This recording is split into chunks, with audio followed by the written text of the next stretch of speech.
menka se kroma agro ye ni so concert I cross drama and the media and also too much fixation on sensational issues as be nyansa bia nim no and give prominence to some of these things because baby about dream me free say yesua ade you see new government aba and amam for hese neema na nhihye be gu akwan be amam for abrabo asesa the reasons why Ghana for call about talk to abano that should be the driving focus of obi eko okay amana yetimi say wo position wo government obi a ho kwan say ade ekoso na enya ya wo ba betudwa but asamna wo ba betudwa no say wo ho nyina so ene nasefo a sa na ye no but samra honorable Ntim Fordjour ese a na all kasa anse me ba bia na mete wo ye Ghana ni o evidence no kire say but it got to a point that some no can boma now any logical analysis be a me shada hunyansa be a to begin with. I felt say it was just mere political propaganda because what can some say suspicious plane one who say kobane na se for you have every right to seek answers from our bank. So but who say plane me and na koba you need to explain to her what is going on, but to link it to a cocaine bust Cokaine, the first one I'm watching, and do you know so much on the 4th of March? Yeah. Plain or can the first one arrive here on the 12th? So you see, say there is a huge gap. Yeah. By being and again, second one was arrested on the 3rd of April after 2 winning university on the 25th because both playing university on the 25th. So those connections are not there. So my question is, Abayaba, within 3 months, they've been able to arrest 3 high-profile cocaine issues. For me, that is a credit because in the last 8 years,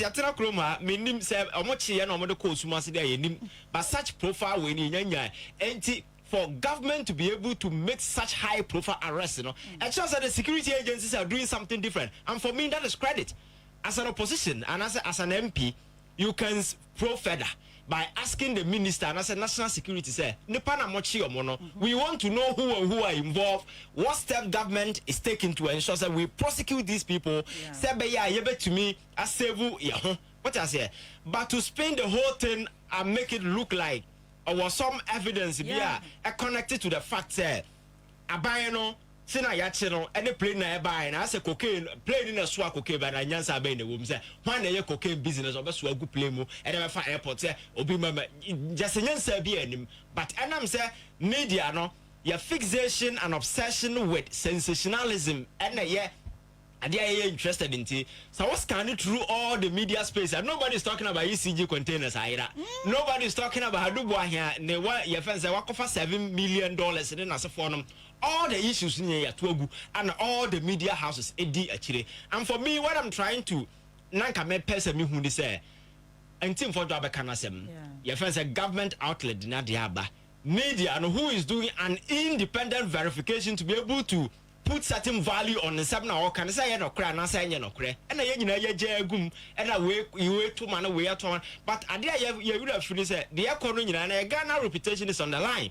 Go ahead at Trump as America and they are no domestication or globalization or attraction and do your mind I want to do near my near money foul we are and again Abra president at say those allegations or on social media not sure say or no one can say interested in these allegations and the MP we saw evidence collaborate with security agencies obi a want some high profile evidence indeed a linking government a play na eba kobano cocaine and not more than I will be willing enough to cooperate and say these are my facts security for young collaborating in that particular investigation but you decline that call and say I was speaking on behalf of a committee, but the information here very damning. So you have every right to cooperate with security agencies. Situated this whole thing in a contest, but it does appear he's much interested in the political propaganda now. So all the time you see him on radio station, moving from TV to TV, granting evidence. And some no can what any logical analysis be any value beyond the political capital now or seek to hand us out of this. For me, it's unfortunate, and you cannot blame him. National security for never blame you because Abra president the car said among collaborating at that point, whatever it takes, they esen komo ye de ombeye bia just to secure him, just to ensure say nsem na all can ma waja ni para man aye de all ye nyina wie say the damage has been done. Ghana's reputation, everything. Now they've gone to a point of writing to diplomatic communities and for now. The tentacles of this particular cocaine saga has been widened, has been blown wide, making it look like somebody has been arrested. Yet hey, obien who milk cocaine. We have a say different. So NDC now, who cares? So MPP no obian found. All we know say. Okay, the idea obien horses also. And so we MP now we also for now evidence. Here you know credible what you done. Evidence now one fabra na yen nyina hwehwem e bana se kwaku na bana so ye ndc o ye MPP no ye cocaine na. But to go to the extent of mentioning names, because in the press conference and me one of his interviews say NDC MPB and a near money there. Now so evidence actually say obi a cocaine no near. Why don't you go to the security agencies? So I think that national security should up their game because omo na kan na masa de we yababedu. But the very moment President Kase on collaborated, the following day they should have secured him. Just to ensure that whichever way he collaborate with them beyond or more, but you liberate the person walking on the street.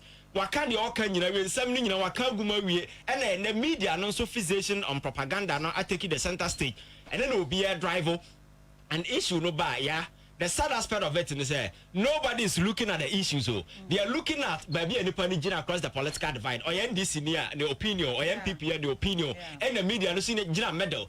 For them to do proper inquisition into the issues and know say these are the real because I know personal track it planner.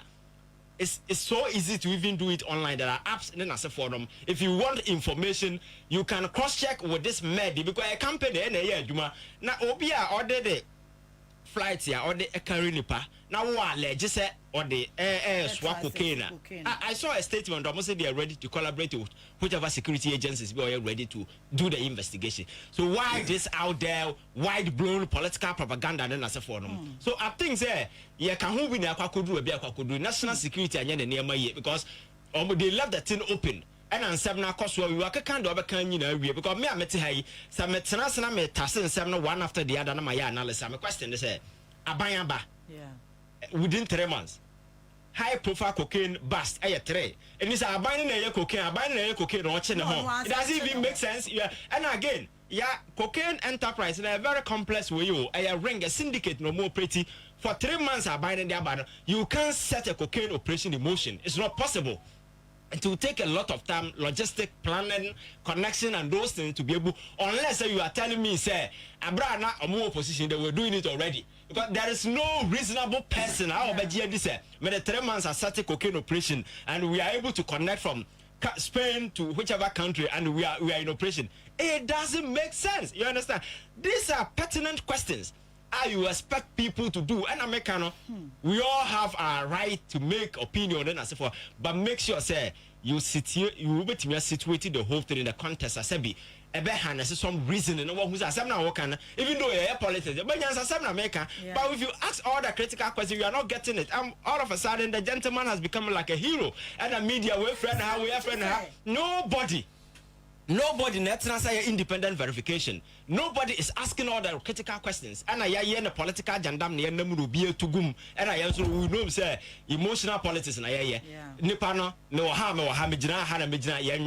You will think on a linear line or be expanded. We don't ask the critical questions. So for me, I think the security agencies to understand they are doing something right by making sure say all these high profile arrests have been made. And who video be a Japan and improve for quiet some operation be. If there's a fake dollars and no more can I say so it's also all over. Baby cry how boom you to try me. All these things were going on. You can't tell me, say within these 3 months and you could try as you can. It's not possible. It means this criminal syndicate has been in operation in this country for so many years, but we couldn't bust them. So Obiabana within this short period, he has been able to arrest these people. They deserve credit. Where lies this political propaganda in the media whatsoever? For me, I think that this thing is much ado about nothing. You see, it's the old playbook that people are trying to revisit. Assembly and Kangum, and then all the political parties have their surrogates in the media. And that is what they are doing. They are spend doctors, assembly by a spend amount. That is why nobody is asking all these critical questions. You understand? So I think a deliberate attempt just to skew the whole political narrative. Free because time has come. The expectation is we need to hold them accountable. But all of a sudden, the narrative has changed. We are talking about cocaine when there is nothing like cocaine in this country. Arrest in Ukraine should be a credit, not bastardization. Say, may I buy my check cocaine?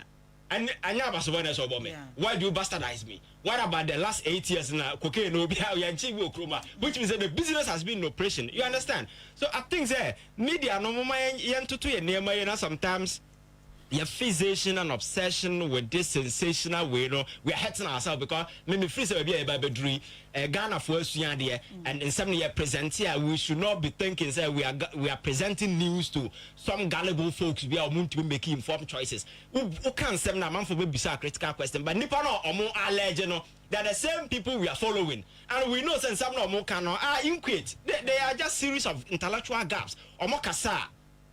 The intellectual gaps no live in their awakening. It's so astonishing. And the media are supposed to tackle all these intellectual weaknesses in live, but we are making them look like heroes. And I am celebrating a man for a combine arrest your mukakwachini drama. A more press conference in a forum and a whole lot of media for the camera and as for the actually national security for they have a lot to do for me because I think could do because when the president said that particular statement the following day that guy should have been picked up just to help them in case arrest. Now you have an investigation or you situate in some now can we the say now we know if you're able to connect the dots now who's a value woman then we know what to do. Value nima. That is a woman to charge you when you deliberately peddle falsehood with malicious intent. Because disinformation and misinformation campaign at this time it's not something anybody should tolerate. You understand? So I think government must make it a business just to ensure we clamp down on this surging enterprises of fake news and propaganda now. Very often, the consequences are very hurting. We keep quietly allows our way. So I think we need to weave interventions to address some of these things. And the political propaganda is becoming too much. And because of that, for so many, I want to say security issues in the what's here, and also the 12 thing. The last time I catch you, say within 8 years, information be no. You can see the Ninian trouble and Kenya Papa. But some of the issues, when you hear it, you give it to the appropriate quarters, then you keep quiet. Making sure they don't work on it. What's you say? And my chat cry between the airline operators and Ghana Airports Company. There was a chat between Tim na Wamuwa Ghana and the woman no mobile and letting them the problem not play anyone. And I'm the chat in to TV. Because we need to go beyond certain things. Because if Nipanum prove hey now some gusuna from memoir, then it will force us to bring the evidence out. Meanwhile, these things are national security issues. Nipano cannot be say or can you be, but our minor reputation I was said because in recent time AU for blacklisted here for money laundering whole lot of stuff. Ghana embassy, your friend is saying your account are now Belgium at some point in time was flagged for money laundering activity, whole lot of stuff. It doesn't matter which political party is or power. It hurts the reputation. We are going to know to about Okwabontia. Niama Ruba from Nunya the Ketua. It's not. Yes. So for me, I think the political way not also. We need to focus na na government should up in the communication way na some of the things how to tackle na how to address some of these things. I think that can be na man baby. We need to just situate this whole thing na yankebe the surgeon and okay, I'm in quietness so. And run as okay. Oh, I don't want one. I see a free sympathizers. Me who see my command no Facebook. Everybody move. Now I don't know what movie be. Oh, before I make can who asem no me den chia kese be ma motif for me chia wan kasa na me den chia so ma motif for na ma chia me nya be me say we dey me first time right. I will from afar. Oh, we be see me tin from afar. Say ye nyina ye ntumi nko honorable Ntim Fordjour fi because the issue you see enti a sebia man for ko ni fie no I think it has to do there is no single constitutional provision in the constitution we ma HS yentiminchi MP. Now Mumuko article 117 and spring some immunity on them.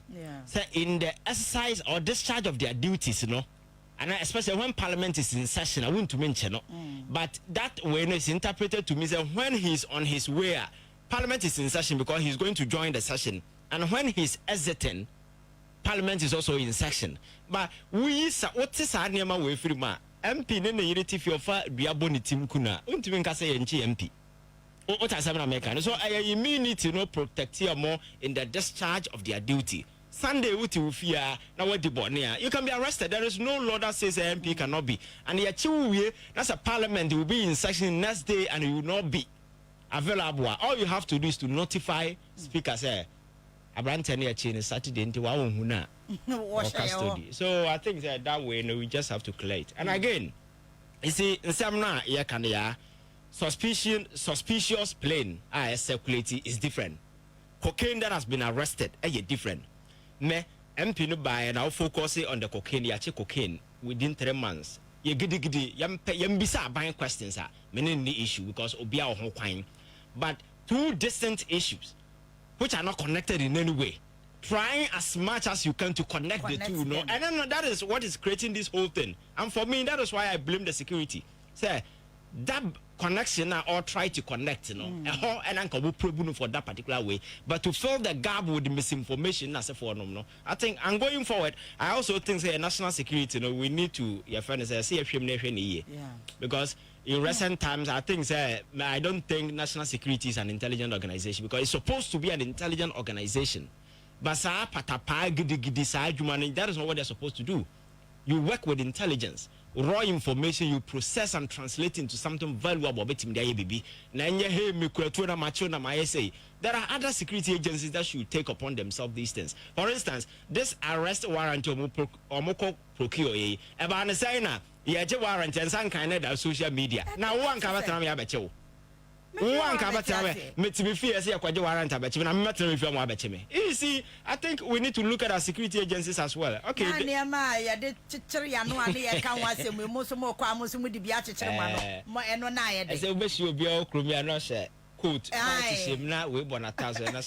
We are funny people, yeah.